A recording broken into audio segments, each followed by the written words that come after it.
Nothing is as old as Browns futility, topped by the aborted trade. Mary Kay Cabot has been on the Browns beat for a number of years for the Cleveland Plain Dealer. Some churches would call that penance. We don't. And Brian Windhorst is versed in all things Cavs and all things Cleveland. It's fun to have you here. And yeah, all right, we've taken some liberties. We've delved into the history books. But Mary Kay, you are reporting, and it's spot on here. What the devil happened with this trade and the phone call and the emails? Well, basically, in its simplest form, they executed the trade. They agreed to the trade somewhere around 3:40, 3:50 before the 4 p.m. trade deadline. Then they were supposed to get off the phone and do their paperwork as quickly as possible. That is where the mix-up happened. The Bengals got off the phone and sent paperwork directly to the NFL, and they copied the Browns on that. The Browns got off the phone and sent paperwork directly to the Bengals, thinking that the Bengals would then sign that copy and send it back to the NFL. So that's basically where the mix-up happened. The Bengals sent their copy to the Browns and to the NFL, but it did not have a Browns signature on it. And the Browns didn't send anything to the NFL. So that's where it went awry. The Browns then tried to contact the league at like 3:59, I think it was, to say, hey, we still need to get you the paperwork. And by that time, it was too late. So they tried to appeal to get it overturned, and it was rejected, and no A.J. McCarron in Cleveland. All right. I ask this in all seriousness because, there have been so many permutations of Cleveland Brown front offices, and this current one is trying to blaze a somewhat new trail with some non-football expertise. Has this group of people ever done a trade in the NFL before? They have. They may have done more trades over the last 2 years than most of other teams. So they know how to execute a trade. And I've been told that that this is how they've done it in many other trades, that they send their paperwork to the other team. They get 2 signatures on it, and then it gets to the NFL. So somehow things got very mixed up in the translation. Now, I do know that they did send an email to the Bengals at 3:54.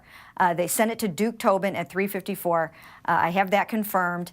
But Duke Tobin was in the process at that time of sending his paperwork to the NFL, wasn't checking emails, monitoring emails at that time, and it didn't come in from Sashi. It came in from Chris Cooper, who is the director of football operations. So, they didn't recognize the name, apparently? They were looking for Sashi Brown? And they didn't see it. I mean, they just didn't really see that email at that time. So, but the other place where the ball was kind of dropped here is, basically, the Browns have to follow up with the league and make that phone call and say, did you receive our paperwork? Did you get, what we sent to the Bengals? Do you have it? That should have happened by no later than 3:57. I mean, this thing came together way too late as it started. But, they did try to talk to the NFL, but it was just too late. Mary Kay, you and I have known each other, I think, for 30 years. We covered the Cleveland Force together back when dinosaurs roamed the earth, and you've covered the Browns Yes. for quite some time. Where does this rank on very Brown moments? You know what? It's right up there, but I have to tell you, even on this show, Bob, is that, I've been on talking about Johnny Manziel and all different kinds of things. So, I wouldn't even, I wouldn't put it in the top 5, that's for sure. I think really? More so, yeah, no, I don't think so. I think more so than anything, this was a mix-up. Okay. The Browns thought it was happening one way. The Bengals thought it was happening another. All right. The other voice you heard as part of our conversation, I introduced him at the top, Brian Windhorst. Not in Cleveland today, but his heart is there, and he covers the Cavs. We're going to talk about all things Cleveland in just a second. Let's get to the Cavs, which is not nearly the fire of the conflagration of the Browns. How much wringing of hands should we be experiencing here with the Cavaliers? They're going to straighten this out, but when, I guess, is the question. Well, Bob, from the Cavs' perspective, they had a great week. They had an off night in New York last week. They had an off night in New Orleans. Sunday, after the Knicks lost, they had a birthday party that lasted to the wee hours.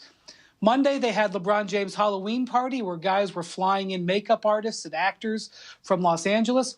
It was a terrific week for the Cavs. They're not worried about it at all. That's just the fact of it. Yes, it is the oldest team in the league. And what that means is these are guys who know how long the season is. And they know that what happens in the last week of October doesn't really matter. You've got Ty Lue trying to crack the whip. I respect him for doing it. And you've got LeBron saying, no big deal. And if you're a player, who are you going to go with, Ty Lue or LeBron? And the factor is, Bob, they don't really fear anybody in the Eastern Conference. Maybe that's a miscalculation. Maybe in 6 months when this matters, that will be a habit that they will regret. But in all honesty, when I look at the lay of the land and I look at them, I kind of get why they're not so focused on basketball right now. Yeah, if they had a winning record, that age would be called experience. But yet people are saying, well, the new rules about times out this year, we don't get as many breathers. So, I mean, there's a lot of introspection here. Yeah, and, the thing about them is, this is LeBron's, he's attempting to make his 8th straight finals. You hear Steve Kerr talk about how mentally exhausted the Warriors are after going to 3 straight. When LeBron says, look at the calendar, I don't care, you have to understand he's trying to pace himself. The problem, Bob, is that a lot of their issues come out of LeBron. He is sort of leading the charge in not giving effort right now. When they have failed on defense, a lot of times it's been LeBron, and so many of these guys look to him for leadership. So he's going to have to set the tone. All right, Wendy, let's go. Let's back up to 35,000 feet. Clevelander, in Ohio native as you were. I know you went to school in the state. All right, Browns, Whiskey Tango Foxtrot here. I feel so bad for Mary Kay because she has earnestly reported on the Browns. I won't say for how long. I'll just say as long as I can remember, okay? And she earnestly reports on all these stories year after year after year. And honestly, at this point, the best thing to do if you're a Browns fan is just embrace the absurdity. Embrace laughing at them. When they jump off sides and give a team a second chance at a game-winning field goal, you just have to laugh. When they botch a trade, you just have to laugh. Because if you look at them as a serious entity, you're going to consistently be let down. And Bob, again, looking from 35,000 feet, the Cavs are less than 2 years from a championship. The Indians have been in the playoffs 2 years in a row. Both they and the Cavs are championship contenders. This actually, as sad as it is to say, these are glory days for Cleveland sports. Yeah, well, they are. But, Mary Kay, this is a pro team of proud athletes, and they're 0-8, and they've inherited all these numbers I've recited in the show. We've got about 35 seconds. What's the attitude and the atmosphere around this team today?